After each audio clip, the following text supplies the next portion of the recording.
गुरुब्रह्मा गुरुविष्णु गुरुदेवो महेश्वर गुरु साक्षात् परब्रह्म तस्मै श्री गुरवे नमः। दत्तात्रेय समारंभं शंकराचार्य मध्यमां पुरुषोत्तम स्वामी पर्यन्तां वंदे गुरु परंपरा। अखंडमंडलाकारं व्याप्तं येन चराचरं तत्पथं दर्शितं येन तस्मै श्री गुरवे नमः। तस्मै श्री गुरवे नमः। భగవద్బంధువులారా, నేడు సుదినం. ఈరోజు మనము తెలుసుకునేది ఏదంటే, భక్తి అనేది ఒక పవిత్రమైన భావన. మనుషులలో భక్తి భావన కలిగిన వారు భక్తులు అంటారు. భక్తి అనేక రకములుగా ఉంటుంది.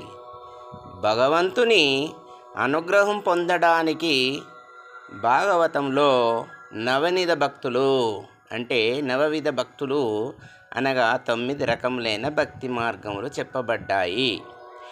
ఇందులో 9 రకాలంటే శ్రవణం, కీర్తనం, స్మరణం, పాదసేవనం, అర్చనం, వందనం, దాస్యం, సఖ్యం, ఆత్మనివేదనం అనేటి మనకు 9 విధములా ఉన్నవి. ఈ 9 విధముల ఉన్న దాంట్లో మొదటి శ్రవణం. సత్పురుషులు వాక్యాలు సద్గ్రంథాలు విన్న మానవుడు మంచివాడుగా మారడానికి అవకాశం ఉంటుంది.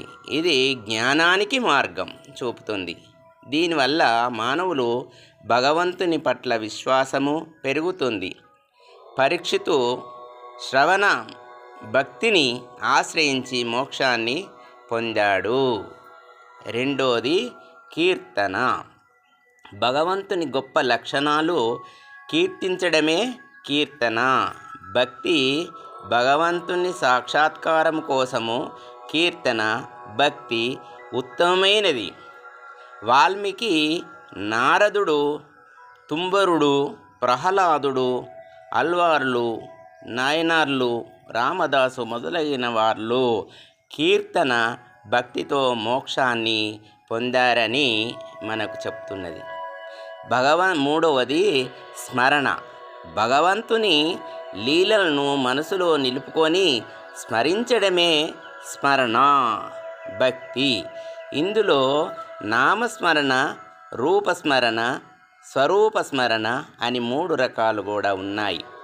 మునులు ప్రహ్లాదుడు, ధ్రువుడు, తులసీదాసు, త్యాగరాజు మొదలైన వారు స్మరణ అంటే భక్తితో ధన్యులైనారని మనకు చెప్తుంది. నాలుగవది పాదసేవన. భగవంతుని సర్వావయవాలలోని ప్రాముఖ్యం వహించిన విధం పాదాలను వీటిని సేవించి భక్తులకు భగవంతుని పవిత్ర సేవ చేస్తున్న ఫలితము వస్తుంది. భరతుడు, గుహుడు మొదలగు వారు ఈ పాదసేవ ద్వారా ముక్తులైనారని మనకు 4వ భక్తి చెప్తుంది. 5వది అర్చన. ప్రతిరోజు తులసి పుష్పాదులు ఇతర సుగంధ ద్రవ్యాలు సమర్పించి అర్చన రూపంలో దేవుణ్ణి పూజించడమే అర్చన భక్తి. మానవులు తాము నమ్ముకున్న భగవంతుణ్ణి అర్చన మూర్తులను ప్రతిష్ఠించుకొని పూజా ద్రవ్యాలతో ధూపం దీపం నైవేద్యాలతో దేవతలను అర్చించడమే ప్రస్తుత సమాజంలో ఎంతో ప్రాచుర్యంలో ఉన్నది. కాబట్టి అర్చన 5వది. 6వది వందన. వందన అంటే నమస్కరించడము. తన యందు మనసు నిలుపుకొని భక్తులై పూజించుమన్నాడు, నమస్కరించుమని కృష్ణ పరమాత్మ భగవద్గీతలో ఉద్బోధించాడు. ఎన్ని యాగాలు చేసినా, శాస్త్రాలు చదివినా భగవంతుణ్ణి నమస్కరించిన వాడు ఆ ఫలితాన్ని పొందలేడు. కాబట్టి రోజు కూడా వందనం చేయాలనేది మనకు చెప్తుంది. 7వది దాస్యం. ప్రతి మనిషి తనకు ఇష్టమైన దేవునకు ఎల్లప్పుడూ సేవకుడై, దాసుడై, భక్తి శ్రద్ధలతో పూజించాలి. కులశేఖర అల్వారు దాస్య భక్తికి అత్యంత ప్రాధాన్యతమిచ్చారు.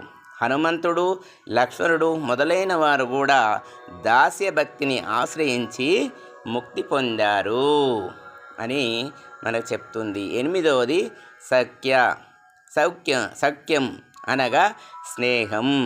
భగవంతునితోని సఖ్యత ఏర్పరచుకున్నవారు ధన్యులు. అర్జునుడు, సుగ్రీవుడు మొదలైన వారు సఖ్యభక్తితో స్వామికి ప్రీతిపాత్రులైనారని కూడా మనకు చెప్పడం జరిగింది. 9వది ఆత్మ నివేదనం. భక్తి లేదా ప్రపత్తి ఆత్మ నివేదనముగా భగవంతుడు తప్ప నాకు ఇంకెవరూ లేరని శరణాగతి కోరడమే భక్తి మార్గాలన్నిటికన్నా ఆత్మ నివేదన మోక్ష మార్గానికి సులభమైన మార్గమని, ఈ మార్గమున ద్రౌపది, గజేంద్రులు ముక్తి పొందారు. కాబట్టి నవవిధ భక్తులల్లో మనకు ఈ 9 రకాల భక్తులు ఉంటారు. కాబట్టి మీ ఆలోచన ప్రకారము, అంటే మీ మనసు చెప్పిన విధంగా మీరు ఏదైనా ఒక రకాన్ని భక్తిని ఎన్నుకొని ఆ భక్తిపూర్వకంగా భగవంతునికి దగ్గర కావాలనేదే నా కోరిక. కాబట్టి మీరంతా కూడా ధన్యులు. ఎందుకంటే ఇట్టి విషయాలు వినడమే ధన్యత. కాబట్టి మీరంతా కూడా ముక్తి పొంది ఆ భగవత్ సేవలో ఉండి ముక్తి పొందాలని కోరుకుంటున్నాను. ఓం తత్సత్.